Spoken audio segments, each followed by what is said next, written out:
Hello painters and friends, welcome to another preview video. I like to buy figures and busts, but I think that everyone who paints them likes to do that. We are exactly the same in this. During one visit to a competition in Poland, I walked around the room that was intended for traders and sellers.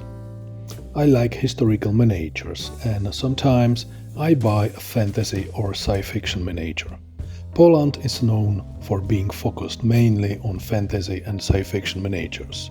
Well, to be precise, a specific competition in Warsaw.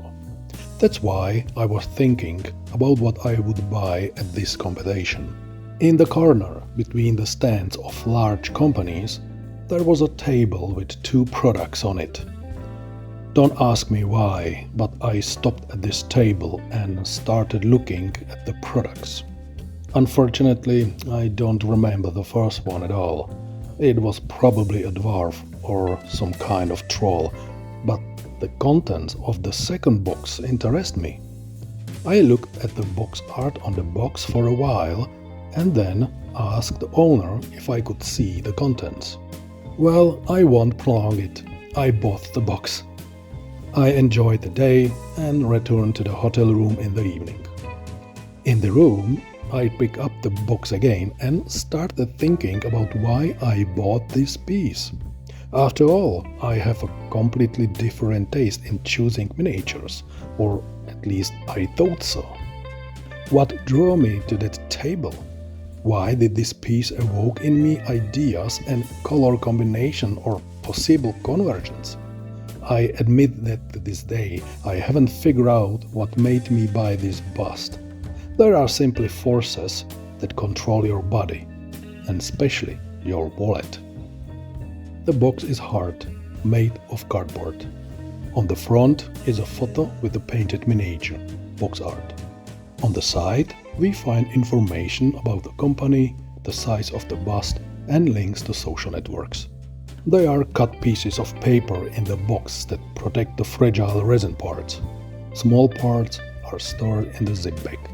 When looking through, I did not come across any broken or otherwise damaged parts. The parts are cast very well.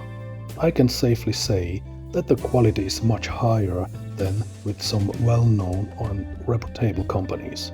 Small resin blocks are removed quickly and without any problems. It will also be necessary to remove the mold line in some places, but I do not see any problem with that either. The parts fit together beautifully, and I did not encounter any problems during cleaning and assembly. Everything was quickly finished and ready for primer.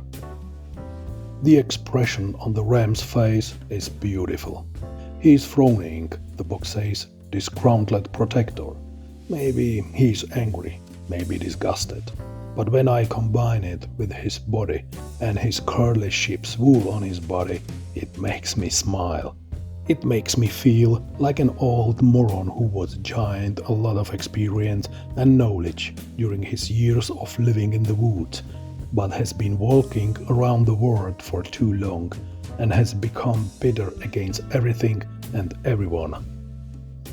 Personally, I'm thinking a little about what to do with the strange mutation of the frog, butterfly and unicorn. Maybe it's just the result of a spell that reflects the anger of the ram shaman. I will see if I keep the mutant or remove it and replace it with something else. Overall, I have to rate the bust very positively. All parts are high quality and cleanly cast. Everything slides together without problems. The sculpting is also of high quality. I think it was a good purchase. I'm looking forward to starting to paint the bust because I have an idea in my head of what the shaman would look like. Thank you for watching the video and thank you for your support. I look forward to seeing you soon for the next video. See you soon.